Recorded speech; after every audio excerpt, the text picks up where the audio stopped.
नमस्कार मित्रों, स्वागत है आपका केसीपी गुरुकुल में।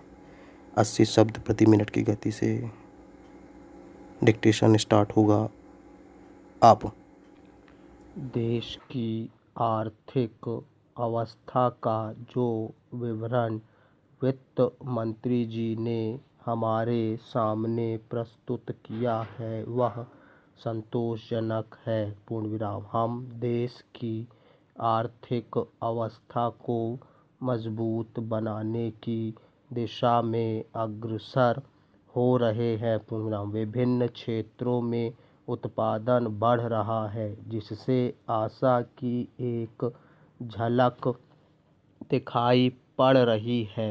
तीसरी पंचवर्षीय योजना के दौरान हम एक बहुत बड़ी धनराशि खर्च करने जा रहे हैं। पूर्णविराम। यह भी एक आशाप्रद बात है। पूर्णविराम। लेकिन अध्यक्ष महोदय, पिछले साल भी मैंने वित्त आर्थिक अवस्था का चित्र हमारे सामने रखने के साथ ही साथ उन्हें यह भी बतलाना चाहिए था कि इस देश के अंदर उत्पादन में जो वृद्धि हुई है वह समाज के किस अंग में किस रूप में उपयोग में लाई गई है। आज हिंदुस्तान की सबसे बड़ी समस्या गरीबी और बेकारी को ख़त्म करना है। पूर्णविराम। ये दोनों बीमारियां हमारे समाज के अंदर कैंसर की बीमारी की तरह से है। पूर्णविराम। आज तक डॉक्टर यह नहीं सोच पाए कि कैंसर की बीमारी के लिए कौन सी दवा उपयुक्त है। उसी तरह वित्त मंत्री जी इस विद्या के विशेषज्ञ होते हुए भी इस बीमारी की असल दवा हमें बतलाने में असमर्थ रहे।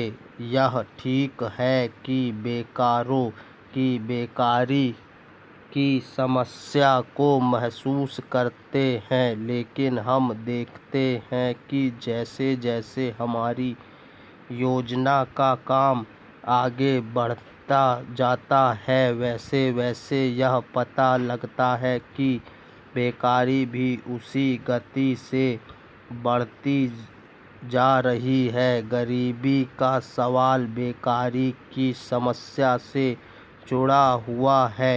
अगर लोगों को काम मिलेगा तो बेकारी दूर होगी और देश से गरीबी भी दूर होती जाएगी। पूर्णविराम। पैरा।